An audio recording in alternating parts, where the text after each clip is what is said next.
கள்ளச்சாராயம். சாராயத்திற்கு தான் எவ்வளவு பெயர்கள். கள்ளச்சாராயம், விஷச்சாராயம், அரசாங்கமே நடத்தக்கூடிய டாஸ்மாக் சாராய கடைகள். சாராயத்திற்கு இப்படி வகை வகையான பெயர்கள் இருக்கிறது என்றால் காரணம் என்ன? சாராயத்திற்கு வாடிக்கையாளர்கள் அதிகமாகி விட்டார்கள் என்று பொருள். சரிங்களா? கள்ளச்சாராயத்தை குடித்து விட்டு செத்துப்போன குடும்பத்தினர்களுக்கு அரசாங்கம் என்ன செய்கிறது? பரிசு தொகைகளை அள்ளி அள்ளி கொடுக்கிறது. அரசாங்கம் மக்களுடைய வரி பணத்தை எடுத்து யாருக்கு கொடுக்குறாங்க? சாராயம் குடித்து விட்டு செத்துப்போன அந்த குடும்பத்தார்களுக்கு அரசாங்கம் என்ன செய்கிறது? லட்சக்கணக்கான ரூபாயை அன்பளிப்பாக கொடுக்கிறது. எனவே இந்த நாட்டிற்காக வேண்டி உயிர் தியாகம் செய்த மாதிரியும், தமிழ்நாடு இந்த மாநிலத்திற்காக வேண்டி உயிர் தியாகம் செய்த மாதிரியும், தமிழ் ஒரு மொழிக்கு உயிர் தியாகம் செய்த மாதிரியும் இந்த அரசாங்கம் என்ன செய்கிறது? கள்ளச்சாராயம் குடித்து விட்டு செத்துப்போன குடும்பத்தினர்களுக்கு லட்சக்கணக்கான பணங்களை, மக்களுடைய வரி தொகையை அள்ளி அள்ளி கொடுக்கிறது. என்னமோ சொந்த சொத்துல இருந்து எடுத்து கொடுக்கிற மாதிரி அரசாங்கம் என்ன செய்கிறது? நடந்து கொள்கிறது. கள்ளச்சாராயம். இந்த சாராய பிரச்சனைக்கு இஸ்லாம் சொல்லக்கூடிய செய்தி என்ன?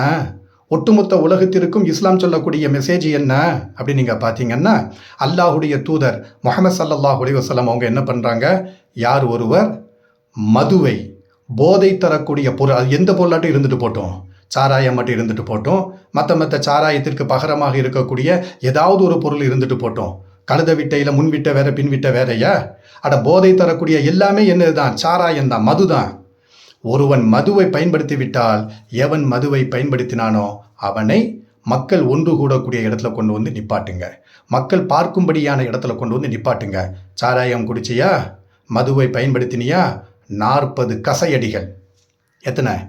40 கசையடிகளை என்ன செய்யுங்க? கொடுங்க என்பதாக இஸ்லாம் என்ன செய்கிறது? சொல்லுகிறது. இஸ்லாத்தினுடைய 2வது ஹலீஃபா உமரே ஃபாரூக் ரலியல்லாஹு தஆலா அன்ஹு இருக்கிறாங்க இல்லையா? அவங்க என்ன பண்ணுறாங்க?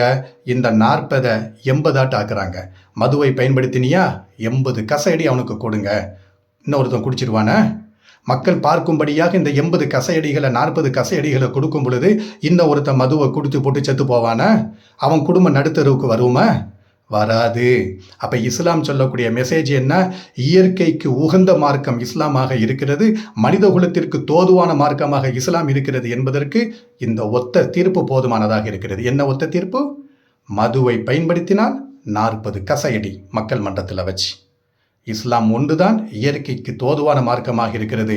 அல்லாஹ் ரசூலுடைய தீர்வு தான் இயற்கைக்கு உகந்த தீர்வாக இருக்கிறது என்பதை நாம் புரிந்து கொள்ள வேண்டும்.